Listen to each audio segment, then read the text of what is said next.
y'all, it's Nikki. Springtime in Texas means rodeo season, and starting on March 14th, Rodeo Austin will take over the Travis County Expo Center. Rodeo Austin is a not-for-profit that provides real experiences and gritty fun. We're talking a pro rodeo, one-of-a-kind concerts, a carnival, and a livestock show. Y'all, there is so much to do, and the best part? It raises millions of dollars for Texas kids. So come be a part of Real Texas Grit. Get your tickets today at rodeoaustin.com. That's rodeoaustin.com. See y'all there.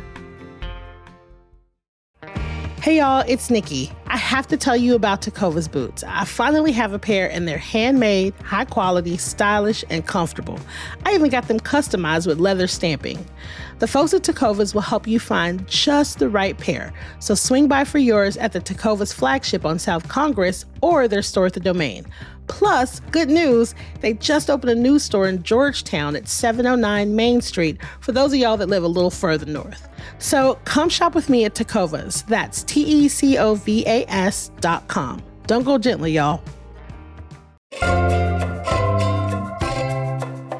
Today on CityCast Austin, it's the Friday News Roundup. I'm here today with executive producer Eva Ruth Moravec to round up this week's headlines. We're going to talk about how measles is back and freaking all of us out, a bill that the Texas legislature is considering that is driving me crazy, a new sport for high school girls in town, and some amazing things to do this weekend in Austin.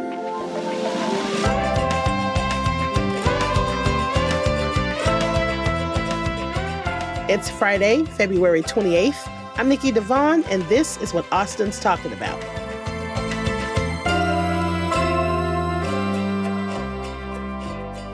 Hey, Ruth. Hello. Happy Friday. Happy Friday. To you.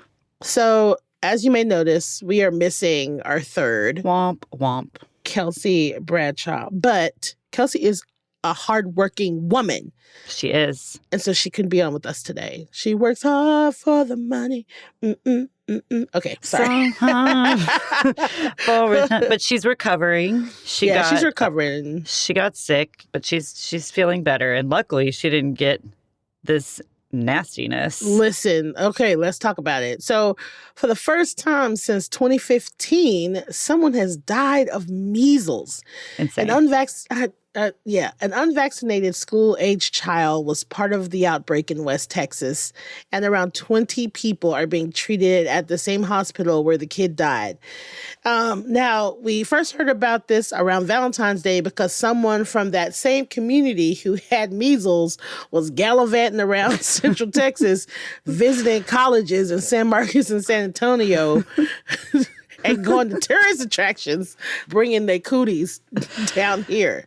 Y'all, no. Man, when I saw the list of places that they went, it's like Buc-ee's. Bruh. Ripley's Believe It or Not in San Antonio. Like, they just were having a whole weekend out of it. Y'all, okay, so state officials announced the first measles death in the country, again, over a decade, right? And it looks like, luckily, the local measles vaccine around here, the interest has surged because, people are like, no, not on my watch, not in this year of Beyonce. We're not going back. We have the science. We have the science. So Tarrytown Pharmacy is getting lots of questions from patients and customers. They sold out of the vaccine on Wednesday, and more had to be ordered. Way to go, Austin. Listen. You keep doing that. I will say the vaccines, you're supposed to get these when you are a baby. Yeah. One of my millions of jobs that I've had in this city, I worked for the Department of State Health Services in the newborn screening department. And, there are so many things that your immunizations protect your children from. And I understand that there are a lot of people that do not have faith in the immunizations. I get it. I'm not here to beat anybody over the head, right?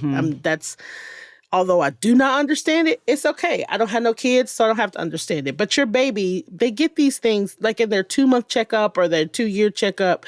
This happens really, really, really young.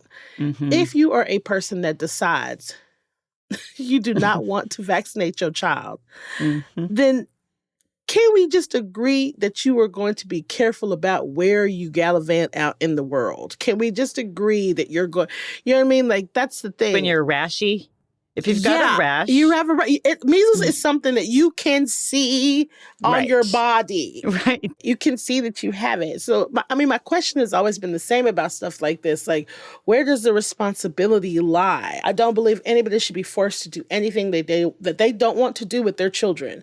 If you don't want to do it, you should not be forced to do it. But my question is the same. Where does your responsibility lie when you see that your kids got a rash and they rashy and they itchy? Yeah. It's just like with chicken pox, right? Like, just like with chicken pox, keep your buddy home. Keep your kid at home until it has passed or whatever happens. Yeah. If you are not vaccinated, state law allows the MMR vax to be administered without prescription for patients 14 and older. If you're not sure whether or not you've been vaccinated for measles, there's a way to check by going to the Texas Department of State Health's website and looking at the immunization registry. But only records for those under the age of 26 are kept.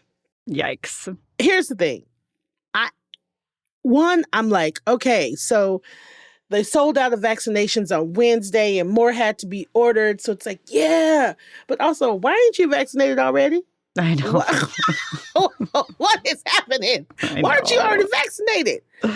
It just seems like we had crushed this thing. Like, measles was not a problem. You know, it's crazy to see us having a resurgence of something that, like, it's like the plague, you know, like, what's going to be next? But it does seem, at least I will say, it's concentrated in West Texas. Yes. At this point, even with this gallivanting situation, I haven't heard of any spreading here in Central Texas, but I mean, who knows? That could still come out, I'm sure. For those of you that may not know, they don't appear until 10 to 14 days after exposure. So you'll get a cough, runny nose, inflamed eyes, sore throat, fever, and a red, blotchy skin rash. It spreads by airborne droplets, so coughs or sneezes, by kissing or shared drinks, by touching contaminated surface, skin-to-skin contact, which include handshakes or hugs. Like, bruh, it is very contagious. It's contagious. Right before South by, we're all going to be just walking around with our hand sanitizer again. Listen. Disinfect the area, people. So just, it's good to know about these things. It's good to be informed so that you can do whatever you need to do to keep yourself safe or to do what you think is best for your family and your body.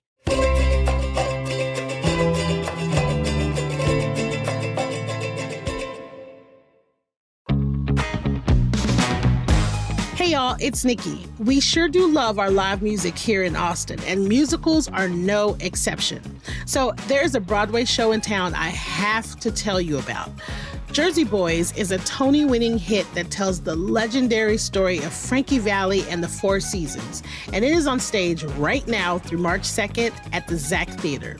It's a timeless, fun performance that celebrates friendship, fame, and iconic music. Plus, it is packed with chart-topping hits like Sherry, Big Girls Don't Cry, and my personal favorite, Can't Take My Eyes Off You. The leading man, Nick Anastasia, has a 1 in 10 million voice, according to the Austin American-Statesman. So don't miss out. Get your tickets at zachtheater.org. That's ZACH theater.org. And of course, I'll see y'all there.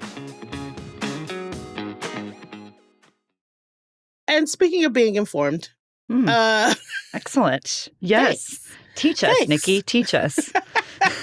It is Texas, it's legislation season. And so, lawmakers are up to shenanigery again, as usual. They are bringing back an effort to try to create consequences for any public library in Texas that hosts a children's reading event led by a drag performer, trying to revive that old legislation that failed to pass during the last legislative session. Senate Bill 18 is proposing to cut funding for public libraries to get rid of drag story time. And I'm like, really? Let it go. So, okay.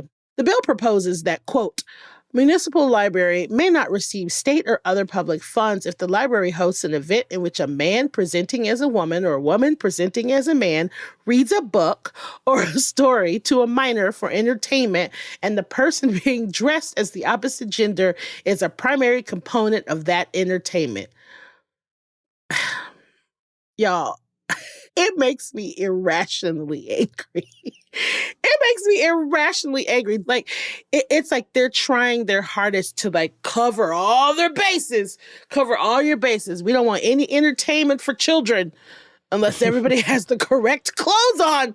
Make sure you got the right attire if you want to read stories to babies, because, oh my God, God forbid, you read story. What if I come in pants and I want to read a story to? I wear pants all the time. Those are technically considered male clothes. I can't read stories to babies if I got pants on. What is it, 1946? I'm so tired of it.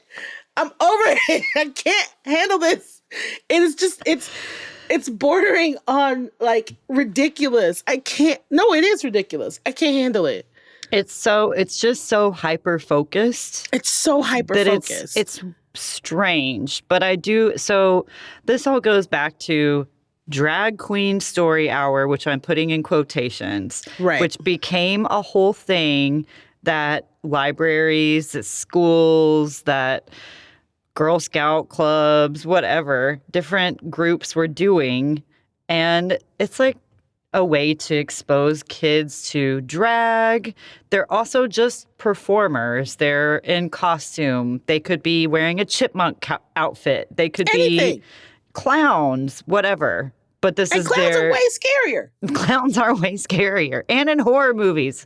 Anyway, I digress. But it is, so this is something that, like Nikki said, they tried to pass last session.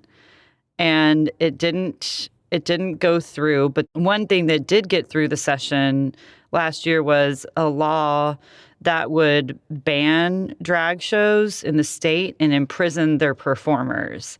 And that law actually went to court. It was, challenged in court, and a federal judge declared it unconstitutional.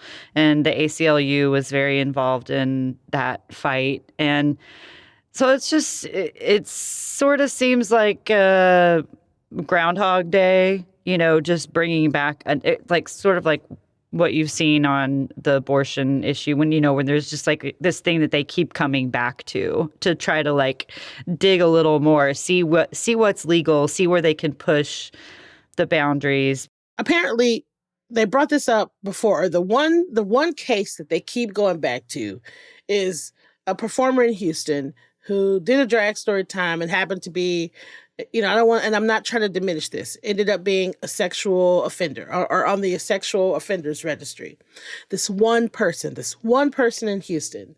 And every Republican senator has now signed on as a co-author, raising the chances that once again, it'll get approval and go quickly through the GOP. But of course, when it gets to the House, Democrats are going to not have any of it. So it is like Groundhog Day. It's absolutely like Groundhog Day. It's just another culture war. It is. And this was it. So evidently, the first 30 days, you can only bring things to session that are important or emergency. Priority, yes. Yeah, emergency items or priorities for the governor. Yeah. And Governor Abbott did not have this on his list of priorities. And Lieutenant Governor Dan Patrick was like, no. What about the story time and the drag people? We have to make that a priority. Anyways, so the funding freeze would take effect during the fiscal year that followed whenever the drag story time event happened. So you have an event, and then a year later, it's a punishment. Y'all. This is what happens. And so I try to only worry about the things I have control over. And what I have control over is informing you of the fantastic things that are happening. Legislation and liberation happens every Tuesday at Cheer Up Charlie's from 6 to 9:30. And it lets you know what's happening in the legislature in these very cool ways. They have breaking news bingo, Texas tea and policy, and lip sync for your rights. Bridget Bandits stay out here doing the work. And so that's a Cheer Ups. And then for those of you that genuinely have never gone to a drag show and you have concerns about children in drag, and you really, you're listening to this and you're like, You don't have kids. What do you know? Annual Family Dragtivity Day is on March 9th. It's free. It's for all ages. And there's all kinds of things. There are pop-ups, there's education, there's story time. You get to meet drag performers. And it's awesome. It happens every year. It's awesome. I tell all my friends about it with kids. If you're curious, instead of making up your mind and listening to what you hear from lawmakers, go to this event, see the community for yourself, make up your own mind. Yeah. And once you've gone and once you have made up your own mind or you've gotten educated about it, whatever you believe they should do, go to the Capitol and express yourself about it. Yeah. So speaking of children, because we love the children. We do. We're here for them. We're here for the children.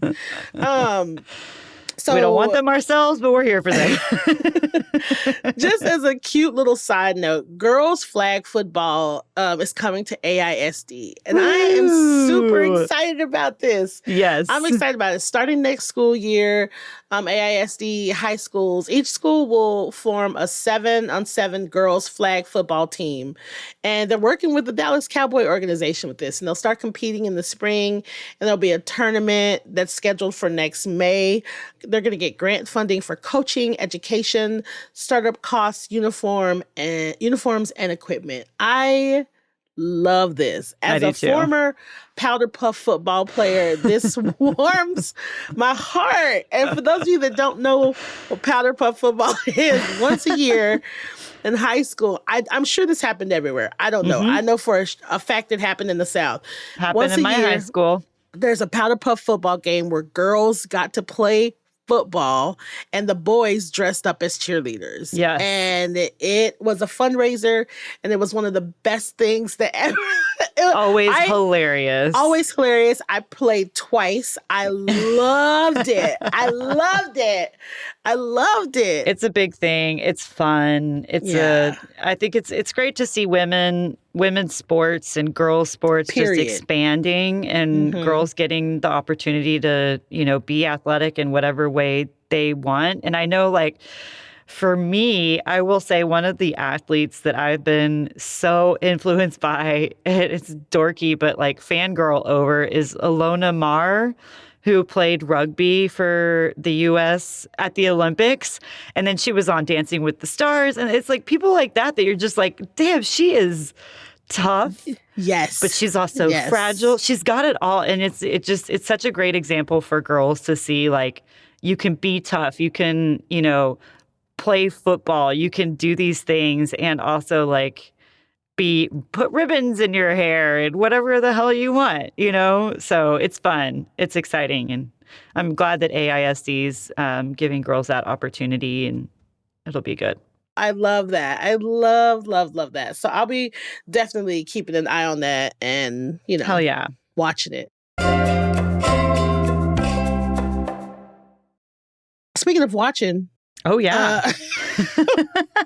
What you doing this weekend? Oh, my gosh. Watching so many things. I'm loving it. Yes. I can't wait. I want to hear this whole list. Freaking springtime here, y'all. And I don't know. I mean, February was chill. I do think February was chill. March has no chill. March is just balls to the walls. So...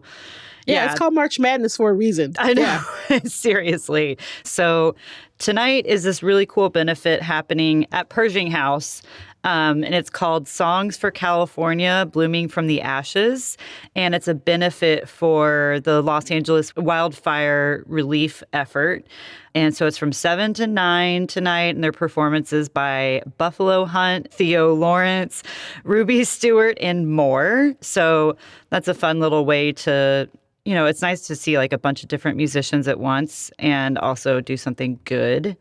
Also, all weekend long is NASCAR at the Circuit of the Americas. So there are events and races throughout the weekend. There's a race on Friday. There are 2 on Saturday. There's all kinds of shit happening for the kids. The big Grand Prix is on Sunday at 2:30, and tickets for kids 12 and under are $10. They're a little pricier as you go up in age. but it's a big scene. A lot of people get into that, and there's concerts and stuff. And then on Sunday, the UT women's basketball team, which is currently ranked first in the country, hook 'em horns, pew, pew, pew. Blah, blah, blah. Thank you. We're not in March Madness yet, but they're playing Florida at 1 p.m. on Sunday, so fun to watch the ramp up. And then also Sunday is the 10th birthday party for Texas Standard. I love this radio show. It's on KUT every day. They do a great job of rounding up what's going on around the state, and they're celebrating 10 years at Schultz Garden on Sunday from 3 to 6 p.m., and that is my list. Mic drop. Damn. Ruth, your weekend looking like my weekend now. I feel am like inspired by you, Nikki. I mean, that is a lot. I know. I kind of love it. It's a lot. I kind of love it. Okay, so my list is much shorter because I'm not going to be here this weekend. So I'm going to tell y'all things that I would go to if I was here. So first of all, tonight, Tomar and the FC's album release party and 10-year anniversary is at Antone's. Yeah, and they're playing with the Soul Supporters, who have also been doing it in Austin for like 10 plus years. Doors are at 8 p.m. It's $20. If you've never heard Tomar and the FC's, think about like mixing a funk, gospel, juke joint, like Parliament and the Funkadelic dance party. Incredible. They are incredible. I have never seen somebody with that much, first of all, energy in my entire life. But also the band is awesome. He can sing. Tomar and the FCs are great. They're one of my favorite bands in the city. My other favorite band in the city is the Soul Supporters. No way. Oh, I'm biased. My boos sing. Those are so Angela Randall and Lauren Cervantes are the lead singers. They also happen to sing backup for the Black Pumas. But those are my babies. I used to be like a stalker, and I would be at every Soul Supporters gig in the front row, like my babies. Yeah. Also, I love that. Solid band. Everybody in that band is so talented. It's so like. That is where I would absolutely be if I was here this weekend. Period. We are freaking lucky to have those two bands our people. I'm telling you. I'm not going to get on my soapbox, but I don't think that people understand how good the music is we have in this city. Yeah. Like, period. Okay, Saturday. Vinyl Beauty Bar is having a Mardi Gras party. $10, all ages, 8:30 to midnight. It looks like it's going to be fun. Like spooky, heavy music. Looks like they're going to be giving stuff away. It's Mardi Gras season. Y'all know I love Mardi Gras season, so I'll either be doing that or we mentioned this in our monthly guide, Brownout. Brownout is playing on Saturday. Y'all, too much. It's too much. We're too lucky. We're too lucky. If you don't know who Brownout is, I don't even know what you're doing. Look them up. They're incredible. All members of Grupo Fantasma. They do all kinds of wonderful stuff. They're going to be playing at Radio East, 7 p.m., $24. Another thing that you could be shaking your booty to and doing stuff to. And on Sunday, the 43rd Austin Music Awards is happening at Antone's. Oh, yeah. Yeah. That's going to be a good time. Presented by Austin Chronicle and Capital Metro. I mean, listen, the lineup is performances from this year's Austin Music Poll winners, nominees, and like special guests. I've been to this once. It's incredible. There's going to be a tribute to blues guitarist Bill Campbell. It's going to be a good time. So tickets for the Austin Music Awards are only $20. That's a steal. That's a steal. So lots of good stuff for you to get into this weekend. Spring is springing. It's time to get out of your house. There's just too much to do. We gave you February to recover. Now get out there. Yeah, you've had time. So yeah. Great. Get out there. Get into the city. Let us know what you get into. Tell us how much fun you have. I'll have FOMO since I won't be here. So make sure you let us know how much fun you had this weekend. Let's make Nikki jealous. Not for nothing. I'm going to give you guys a warning. Tomorrow begins Nikki's birthday month.